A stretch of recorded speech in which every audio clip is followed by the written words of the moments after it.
मैं चाहूँगा कि आप एक चीज़ के ऊपर प्रकाश डालें, जो समाज सेवी की उपाधि आपको मिली हुई है, तो इसके बारे में आप कुछ प्रकाश डालें कि अपने प्लेटफॉर्म के माध्यम से आप किस तरह का सेवा कार्य करते हैं। देखिए, समाज सेवा कोई उपाधि नहीं जी, ये मनोभाव है। अगर हम अपने जीवन से ऊपर उठकर कुछ भी, यहाँ तक कि किसी जीव जंतु को आप कुछ खिलाते हैं, मछली को दाना डालते हैं, चींटी को आटा डालते हैं, किसी को कुछ खिला देते हैं, किसी को कुछ मदद कर देते हैं जिसमें आपका कोई हित न हो, जी, जो वापस में आप कुछ ना चाहते हो। इवन राजनीति में भी भाव न हो कि हमको इनको कंबल बांटना है तो हमको इनसे वोट लेना है। यह मनोभाव वास्तविक समाज सेवा है। और अगर आप इस तरह की सेवा कोई भी करते हैं तो सेवा स्वांतः सुख के लिए होता है, किसी उपाधि के लिए नहीं होता और ना ही किसी से यश पाने के लिए होता है।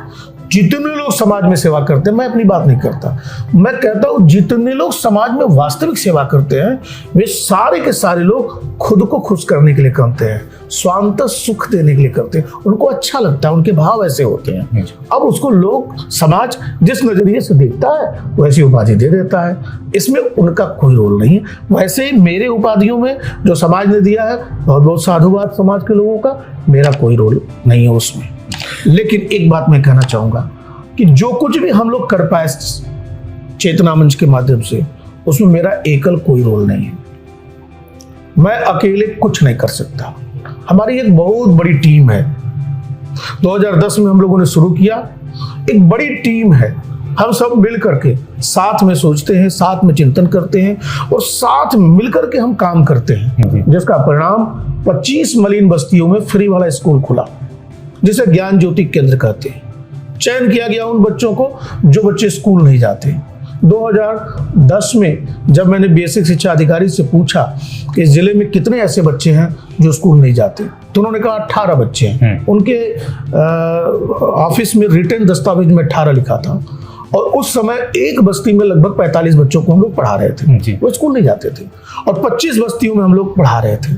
आप कल्पना करिए कि आंकड़े कहाँ थे और सच्चाई जमीनी कहाँ थी। तो बहुत सारे मिल करके हम लोगों ने काम शुरू किया, काम बढ़ाया और एक टारगेट किया, जहां कम वहां हम। जी। दूसरा संकल्प था, सरकार से मदद कभी नहीं लेंगे, न अभी न भविष्य में कभी। तीसरा संकल्प, किसी से कैश पैसा नहीं लेंगे। अगर आपको मदद करनी है, किताब, कॉपी, स्लेट, पेंसिल, दरी, कुर्सी, तो आप खरीदिए, हमारे साथ चलिए, वहां पर अपने हाथ से दीजिए। आज 18,000 बच्चे मुख्य धारा से जुड़ करके भिन्न भिन्न विद्यालयों में पढ़ रहे हैं। अभी वर्तमान में हम लोग 1200-1400 बच्चों को पढ़ा रहे हैं। उसके बाद हम लोगों ने उनकी माँ, दादी, बहन, भाभी, महिलाओं को पढ़ाया। 2600 महिलाओं को साक्षर किया जो अंगूठा लगाती थी।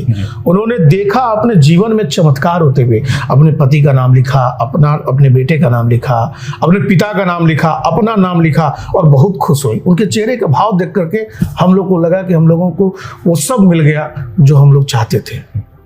तो इसके अलावा शादी विवाह बहुत कुछ किया गया है, उसको शब्दों में बताना उचित भी नहीं है।